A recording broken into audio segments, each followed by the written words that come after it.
तर चला मित्रांनो, मी तुम्हाला आज मराठी प्रसिद्ध चित्रपट रौंदळ या चित्रपटाबद्दल एक्सप्लेन करणार आहे. जर चॅनलवर आलाच आहात तर पूर्ण व्हिडिओ बघा आणि एक्सप्लेनेशन कसे वाटते ते सांगा. आणि जर व्हिडिओ आवडला तरच सबस्क्राईब करा, पण जर आवडला असेल तर नक्की सबस्क्राईब करा. तर या रौंदळ चित्रपटामध्ये हिंगणी गावामधील एका कुटुंबाचे वर्णन केलेले आहे. हिंगणी म्हणून गाव असते, त्या गावामध्ये शिवा म्हणजेच हिरो, पुन्हा त्याचे वडील, आजोबा आणि त्याची आई राहत असतात. मग त्याला मिलिटरीमध्ये म्हणजेच आर्मीमध्ये भरती व्हायची असते. मग तो खूप ट्रेनिंग करत असतो, पण ट्रेनिंग करता करता त्याला त्याचा पाय निसटून तो पडतो. त्यामुळे त्याच्या ट्रेनिंगवर परिणाम होतो आणि त्याच्या आर्मीमध्ये सिलेक्शन होत नाही. मग तो धीर सोडून घरी येऊन बसतो आणि घरी येऊन नाराज होतो, रडतो वगैरे.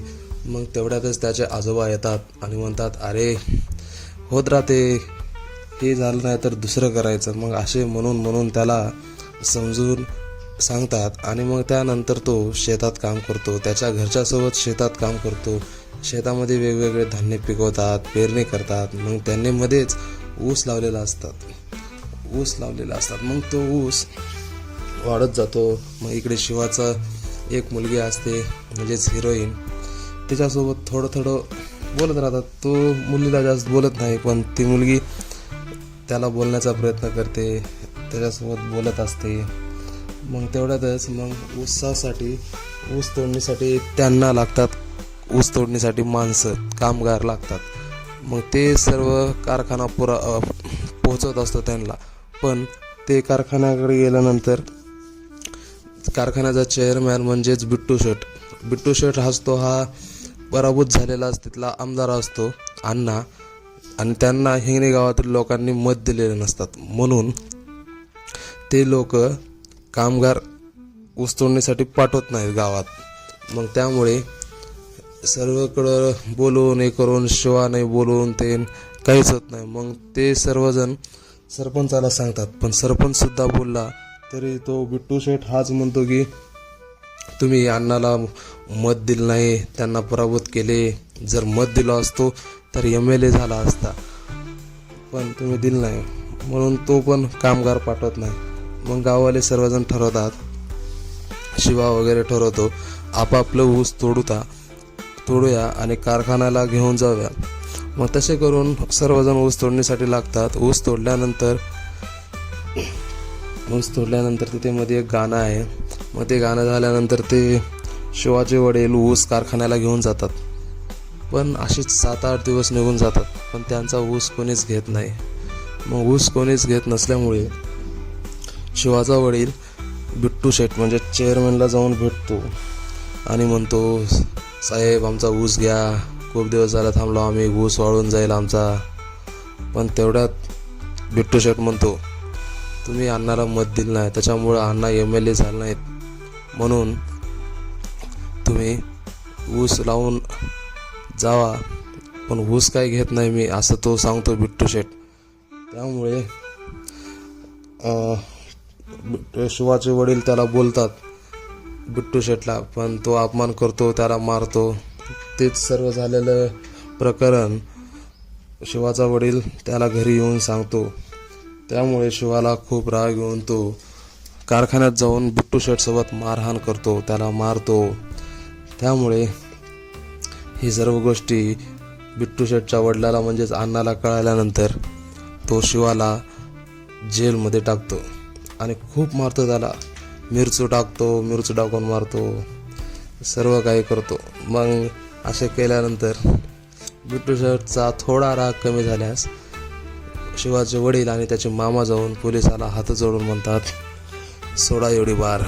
मग तेच अण्णा सांगतात, जाऊ द्या सोडून द्या, कारण अण्णा खूप मारतात, पण अण्णाचं करिअर असल्यामुळे जाऊ द्या सोडून द्या असं म्हणतात. मग ते झाल्यानंतर बिट्टू शेठचा काय राग कमी होत नाही. मग त्या ट्रॅक्टर जाळून टाकतो, कोणाचे शिवाच्या वडिलाचं ऊसाचं ट्रॅक्टर जाळून टाकतो. पत्रकार येतात, प्रश्न विचारतात, पण आता करिअर पॉलिटिकल पराभूत झालेलं असतं म्हणून त्यांना काय फरक पडत नाही. मग त्यामुळे तरी पण बिट्टू शेठचा राग कमी होत नाही.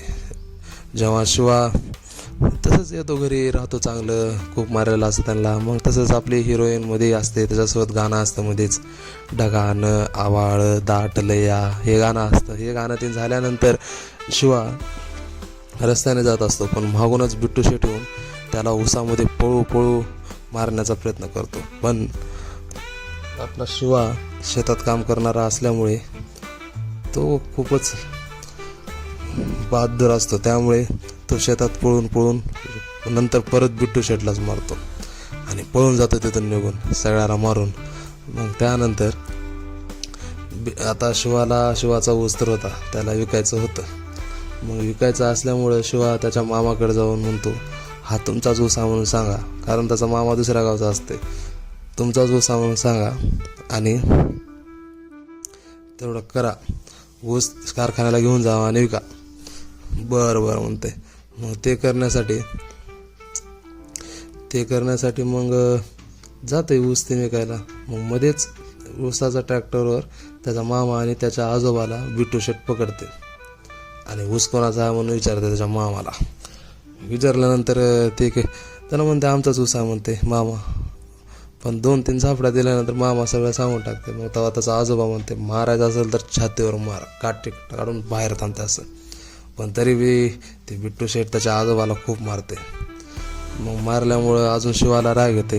मग शिवाला राग आल्यानंतर शिवा जात आहे रागात कारखान्यामध्ये जाऊन, बिट्टू शेठ असते तिथं, त्याला जाऊन एवढं मारल्यामुळं बिट्टू शेठ तर जाग्यावरच जाते मरून, त्याला मारून. मग ही गोष्ट अण्णाला कळताच ॲम्ब्युलन्स पोलीस त्याने घेऊन येते अण्णा. मग घेऊन आल्यानंतर बघते बिट्टू शेठला, हाय का जीवन का, हाय का गेला, तर काय तिथे बिट्टू शेठ मेलेला असते. मग तेवढ्यात मग अण्णाला राग येते, तो इकडं तिकडं सगळ्याला पाठवते कारखान्यात, हुडका कुठं आहे म्हणून.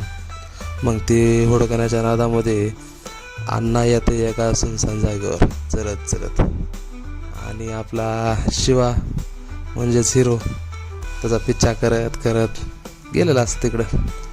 अण्णाला वाटतं आता आपण जवान आहो म्हणून अण्णा त्याच्यासोबत लढायला बघते, फाईट करायला बघते. आता फाईट करण्याच्या नादामध्ये पडते खाली. मग शिवा मारते त्याला खोऱ्यानं, त्याला तिथंच मारून टाकते अण्णाला. मग आता शिवाला प्रश्न पडलेला असता, बाहेर कसं निघावं म्हणल्यास त्याला दिसते चहावाला माणूस, कारण पोलिस थांबलेले असतात. मग चहावाला माणूस दिसल्यानंतर शिवा त्याचे कपडे घालून हळूच निघून जातो गाडीवरून, चहाचे कपड्यावाल्याची ॲक्टिंग करून निघून जातो. मग नंतर निघून गेल्यानंतर एकदा तो पोलिसांच्या तावडीतून सुटतो आणि इथंच हा पिक्चर संपतो. तर मित्रांनो, आता हे पहिल्यांदा एक्सप्लेन करत आहे, कसं वाटते काय नाही सांगा, कारण आता मराठीमध्ये मूव्ही एक्सप्लेन करायचं आपल्याला